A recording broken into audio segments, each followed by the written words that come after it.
그리고 또 이미 걸렸던 사람도 있고 그런 와중에도 우리가 하나님 앞에 예배를 드리고 있습니다. 서로 우리가 격려하는 또 인사도 하겠습니다. 우리 한번 옆 사람과 인사하시겠습니다. 잘 오셨습니다. 주의 이름으로 축복합니다. 주의 이름으로 사랑합니다. 계속해서 승리하십시오. 예. 우크라이나 전쟁이 지금 계속되고 있지 않습니까? 주변에 이런 전쟁이라든가 또 우리나라가 정권도 이렇게 교체되고 하는 이런 모습들을 보면서 뭔가 깨닫는 바가 참 많습니다. 우리 인생이 참 허무한 인생이구나라고 하는 것을 깨닫기도 하고요. 어떻게 사람이 저렇게 악할 수가 있을까라고 하는 것을 깨닫기도 하고요. 그리고 이제 정권 교체가 되니까 사람들이 줄서기 바쁘지 않습니까? 강한 자 편에 서기 위해서 최선을 다하는 이런 모습들을 바라보면서 우리 인생이 참 어쩔 수 없는 그런 인생이구나. 뭐 위기 앞에서 피하려고 하고 또 배고픔 속에서 먹으려고 하고 뭔가 우리에게 이 연약함이 있기 때문에 나타나는 이런 현상이다라고 생각을 합니다. 뭐 그런 사람들 뿐이겠습니까? 우리도 육신의 몸을 입고 있는 사람 아닙니까? 우리에게도 악함도 있고 비겁함도 있고 연약함도 있고 우리에게도 보여지는 이런 세상의 사람들의 일면이 가지고 있다라고 하는 사실을 우리가 깨닫게 됩니다. 그러므로 성경의 말씀대로 이제 우리의 이 모습, 사람의 이런 마음은 믿을 것이 못 된다라고 하는 이런 사실입니다. 오직 우리의 믿음의 대상은 누굽니까? 예수 그리스도다. 믿음의 주요 온전케 하신 예수 그리스도. 영원히 변하지 않고 영원한 사랑을 가지고 우리 인생들을 사랑하시는 그 하나님을 바라보면서 그 하나님의 은혜를 우리가 늘 소망하면서 흔들리지 아니하는 이런 믿음을 가지고 살아가야 될 것이다라고 하는 사실을 다시 한번 교훈을 받습니다. 그래서 주변에 우리 인생들은 이렇게 연약하고 그리고 변덕스럽고 이런 마음을 가지고 있지만 성경에 나오는 사람들은 다르겠지. 이런 생각을 가질 수 있지만 성경에 나오는 하나님의 사람들도 보니까요. 아브라함도 얼마나 비겁한 남편입니까? 가나안 땅에 갔을 때 흉년이 드니까 애굽으로 피신을 가는데요. 그 애굽에 가서 자기가 아내로 말미암아 죽임을 당할까 봐 그 아내에게 나를 남편이라고 하지 말고 오빠라고 해라고, 누이 동생이라고 하자고, 그렇게 2번씩이나 아브라함과 사라가 약속을 하지 않습니까? 자기가 남편임에도 불구하고 그 아내를 지켜주어야 함에도 불구하고 자기가 죽을까 봐, 자기가 피해를 입을까 봐 미리 나는 당신의 남편이 아니고 당신의 오빠다. 위급한 상황이 오면 그렇게 하자라고 서로 이렇게 약속을 하게 하는 이런 아브라함의 모습. 뭐 아브라함만 그런 것도 아니고 아들 이삭도 그랄 땅에서 그렇게 거짓말을 하자. 이런 비겁한 모습들을 뭐 성경에서 적나라하게 보여주고 있지 않습니까? 베드로, 이삭뿐만 아니라 가룟 유다는 어떻습니까?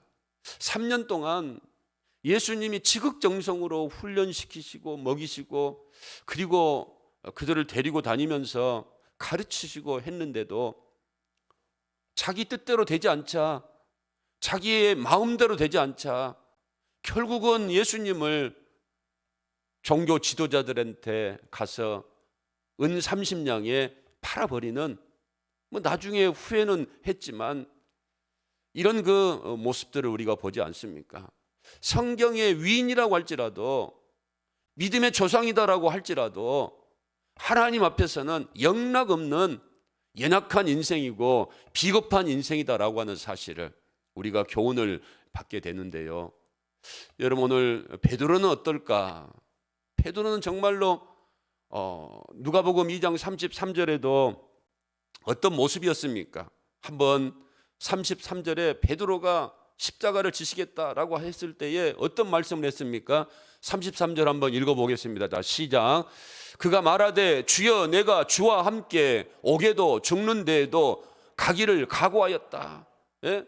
주님과 함께 같이 가겠다는 겁니다. 오게도 가고 그리고 죽는 자리에도 가고, 그래서 다짐하고 결단했다라고. 그런데 여러분, 몇 시간 후에 예수님이 대제사장들의 그 경비병에 의해서 잡혀갈 때에 그때 여러분 어떻게 해버립니까? 전혀 다른 모습으로 변화됩니다. 언제 그랬냐 하는 것처럼, 그것도 뭐 한 달이 지나고 1년이 지난 것도 아니고요, 하루가 지난 것도 아니고 몇 시간 만에 그 베드로의 다짐과 결단과 각오와 믿음이 무너져 버리는 거죠. 여러분들도 이 시간 하나님 말씀을 내가 잘 들어야 되겠다라고 왔는데 뭐 육신이 피곤하니까 눈이 가물가물해지기도 하고 그렇지 않습니까? 우리 인생이 이렇게 연약하다라고 하는 사실입니다. 어려움을 당하면, 위급한 상황이 당하게 되면 전혀 다른 모습으로 변해버리는 이런 베드로. 이 베드로가 누굽니까? 저와 여러분 아닙니까? 우리가 이렇게 연약한 인생이다라고 하는 사실입니다. 은혜가 충만하고 예수님이 함께 있을 때는 예수님이 도와주고 예수님이 은혜를 베풀어 주시니까 용감하죠. 그렇지만 예수님이 무기력하게 잡혀가 버리고 그런 상황 가운데 제자들은 도망가고 베드로는 언제 내가 그런 말을 했느냐 하는 것처럼 부인해버리고 배반해버리고 저주해버리는 이런 모습들을 우리가 보게 됩니다. 물론 여러분, 어려움 가운데 이 베드로가 예수님이 잡혀가실 때에 많은 이런 갈등이 있었을 겁니다. 번뇌가 있었을 것입니다. 아니, 예수님이 누구신가 다 보지 않았습니까? 나사로 죽은 지 나흘이 되었는데 살려내지 않습니까? 5,000명을 먹이시고 12광주리를 남기지 않습니까? 풍랑 위에 바다 위를 걸어오지 않습니까? 이런 권능을 베드로가 보았다는 겁니다. 귀신이 떠나가는 것을 보았다는 겁니다. 자신들도 귀신을 쫓아내고 병자가 치유되는 놀라운 역사를 경험했다는 겁니다. 그런데 예수님이 왜 이렇게 무기력하게 무너지고 무기력하게 잡혀가실까? 그 순간 얼마나 번뇌하고 있었겠는가. 그래서 명색이 예수님의 수제자인데, 그렇지 않습니까? 명색이 내가 목사인데, 명색이 내가 장로인데, 명색이 내가 권사인데, 내가 하나님 말씀을 알고 있는데 예수님을 버릴 수는 없는 것이고 예수님이 잡혀가고 있는 것 어떻게 될까라고 하는 이런 마음으로 오늘 말씀해 보니까 54절에 보니까 어떻게 했다라고 말합니까? 멀찍이 서서 주님을 따라가고 있었다. 따라가니라, 이렇게 말씀을 하고 있지 않습니까? 여러분, 우리도 마찬가지죠. 예수를 믿는 사람이기는 합니다. 부인하지는 않습니다. 그렇지만 바짝 따라가지는 않고 있지는 않는가. 늘 안전거리를 이렇게 두면서 예수를 따라가고 있지는 않는가. 그래서 언제든지 무슨 일이 생기면 내가 피해야 되고, 내가 손해보지 않아야 되고, 내가 도망가야 되고, 부인해야 되고, 배반할 수 있는 이런 자세로 우리도 따르고 있지 않는가. 여러분, 멀리서 따른다라고 하는 것은 따르는 것이 아니죠. 멀리서 따른다고 하는 것은 지켜보는 겁니다. 제자는 어떤 사람입니까? 늘 예수와 가까이 하는 사람입니다. 늘 항상 같이 붙어 있는 이런 사람이 제자 아닙니까? 그래서 여러분, 신앙생활이라고 하는 것은 어떤 것인가 하면 예수님과의 거리 문제입니다. 주님과의 거리 문제라는 거죠. 신앙생활 잘하는 사람이 어떤 사람인가? 늘 주님과 바짝 붙어가지고 주님의 영향력을 받으며 살아가는 사람입니다.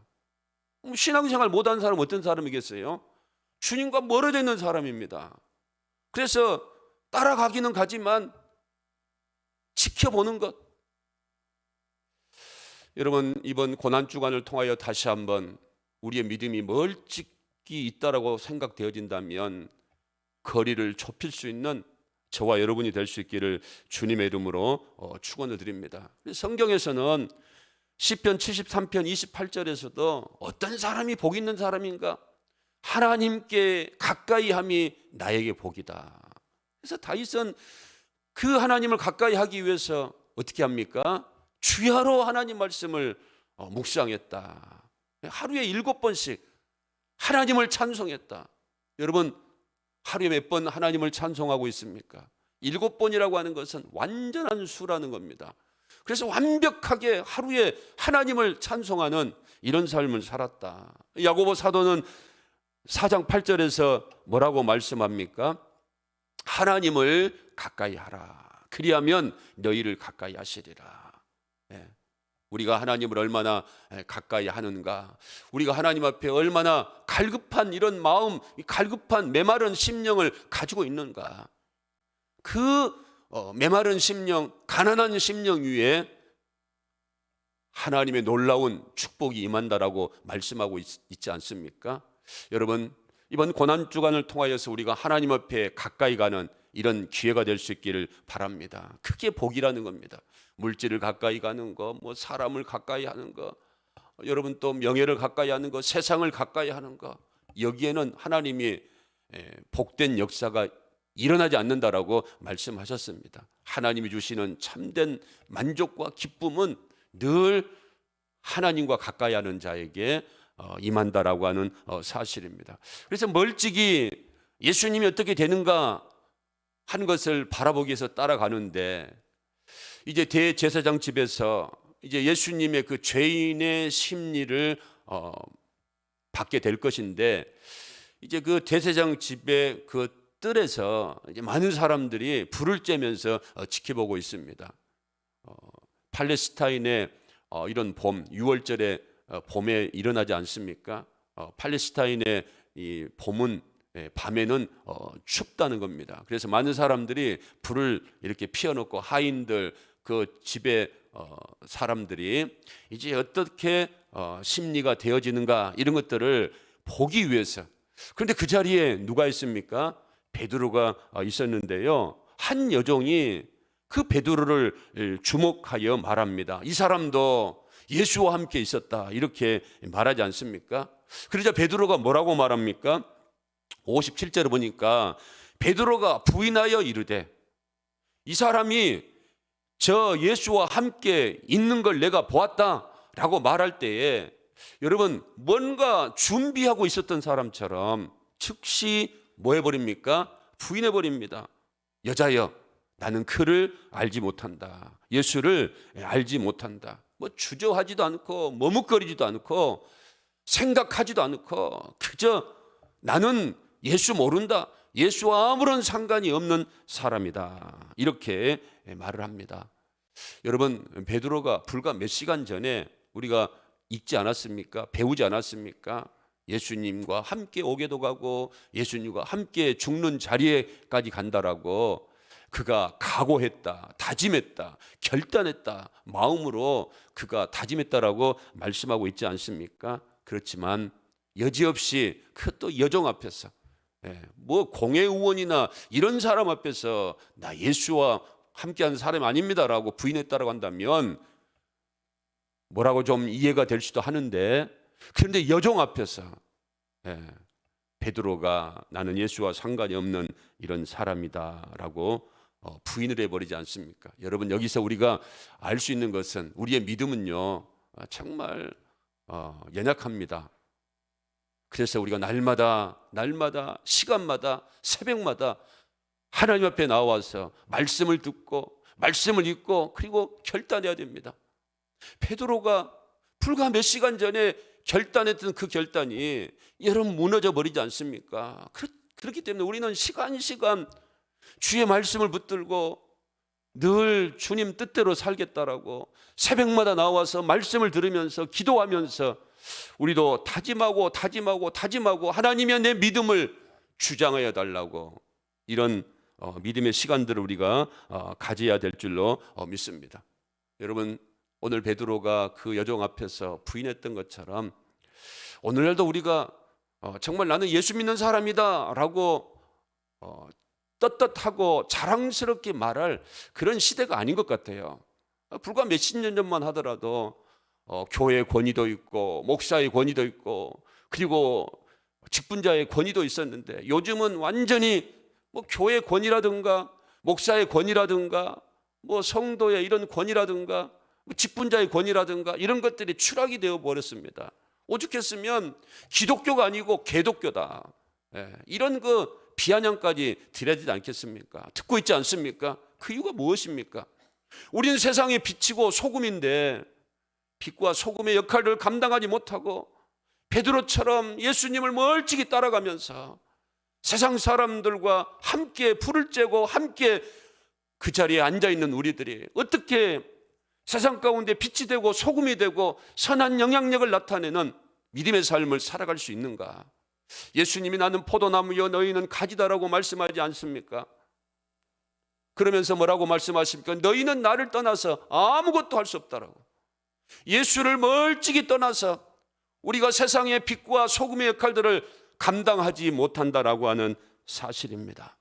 우리도 베드로처럼 예수님이 누구신지도 알고 있습니다. 예수님과 어떠한 삶을 살아가야 하는지도 알고 있습니다. 그래서 우리도 베드로처럼 주일도 지키고 안식일도 지키고 여러분 우리가 신앙생활도 하는 것 아닙니까? 우리도 예수를 따르는 사람입니다. 그렇지만 바짝 따라서 붙지 못하고 예수님과 함께하는 삶을 살지 못하고 우리도 멀찍이 신앙생활하고 있는 것은 아닌지, 숨어서 신앙생활하고 있는 이런 성도들은 아닌지 우리가 여러분 이 시간 한번 깊이 생각해 보아야 될 겁니다. 58절에 또 어떤 일이 일어납니까? 조금 후에 다른 사람이 보고 너도 그 도당이다 하니까 베드로가 뭐라고 말합니까? 이 사람아, 나는 아니다. 나는 저 제자들과 함께하는 사람이 아니다. 이렇게 말하고 있지 않습니까? 첫 번째는 예수님과 관계없는 사람이다. 두 번째는 우리말로 하면 동문교회 성도들 나 모른다. 동문교회 성도들하고 나 아무런 상관이 없는 사람이다. 이렇게 지금 베드로가 부인을 하고 있다는 겁니다. 제자들과 나 관계없는 사람이다. 예수님하고도 관계없고 그리고 제자들과도 나가 상관없는 사람이다라고 철저하게 적극적으로 부인해버리는 이런 베드로의 불쌍한 이런 모습, 비겁한 이런 모습을 우리가 볼 수 있지 않습니까? 그리고 세 번째는 59절에 보니까 또 어떤 사람이 뭐라고 말합니까? 장담하여 이르되, 확신을 갖고 있습니다. 그러면서 참으로 이 사람은 예수와 함께 있었다라고. 왜? 이 사람 말투 보아라. 갈릴리 말투 아니냐. 예수와 함께 있는 사람이 맞다. 여러분 우리도 전라도 말, 경상도 말 있지 않습니까? 사투리 보면 이 사람이 어디 사람이다라고 하는 것 알고 있지 않습니까? 첫 번째 여종이 예수와 함께 있었다라고 했는데 이 사람 세 번째 사람 완전히 확인을 시켜주는 것 아니겠습니까? 맞다, 베드로 이 사람 갈릴리 사투리를 쓰고 있는데 예수님 갈릴리 출신 아니냐라고 말하면서 장담하건대 정말로 이 사람은 예수와 함께 있었던 사람이다, 예수와 함께 했던 사람이다라고 확신을 가지고 지명하여서 말하고 있지 않습니까? 베드로가 뭐랍니까? 이 사람아, 무슨 말 하느냐? 너가 하는 말 모르겠다 라고 적극적으로 철저하게 부인을 해버리지 않습니까?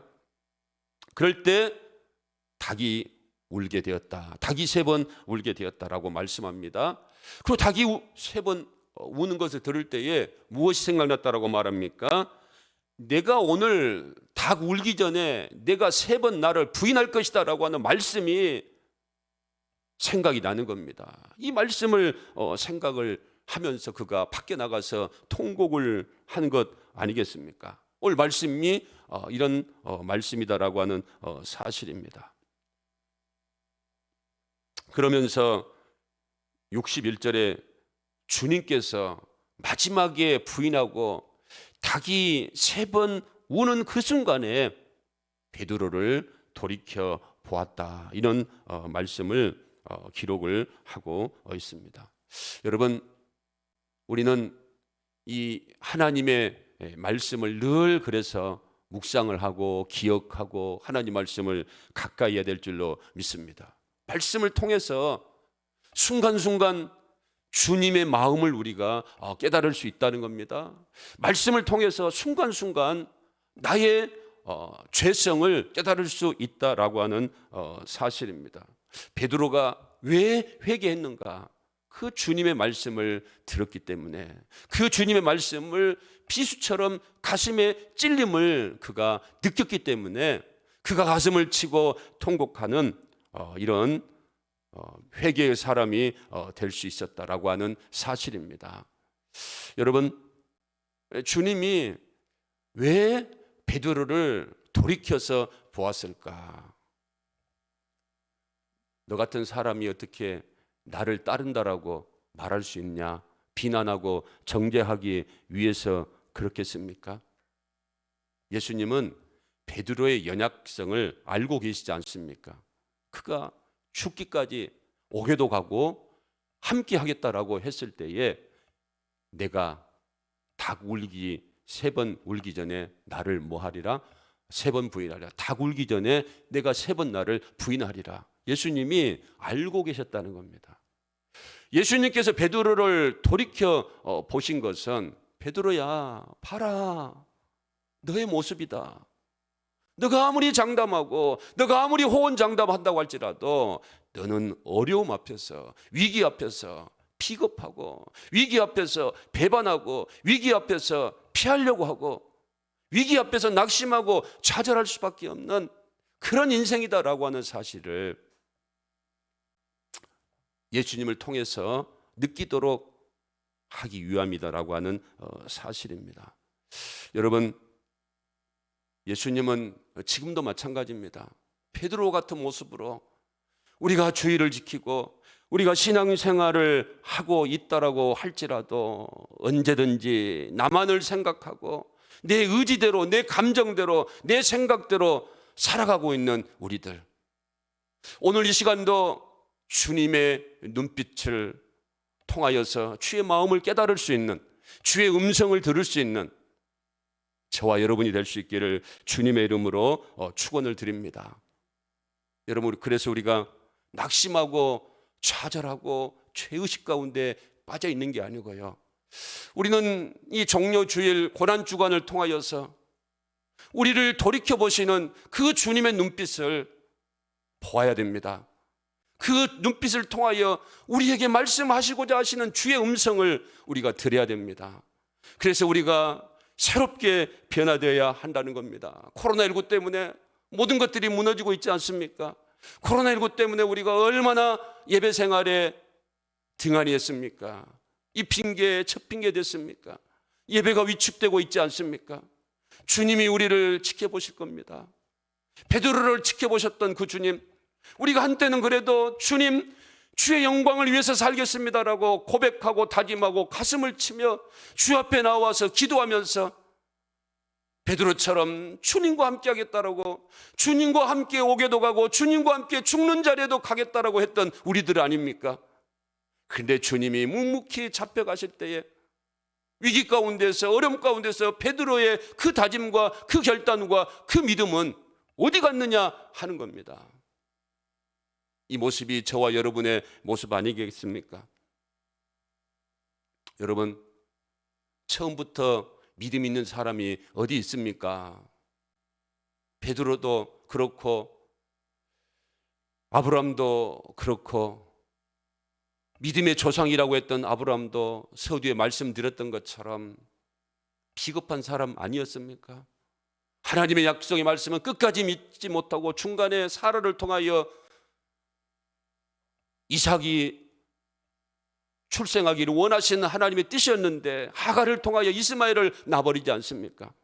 끝까지 기다리지 못하고 참지 못하고 인내하지 못하고 내 생각과 내 경험과 내 지식을 통하여서 이스마엘을 출산하는 잘못된 신앙의 결과를 내어버리지 않는가 하는 겁니다.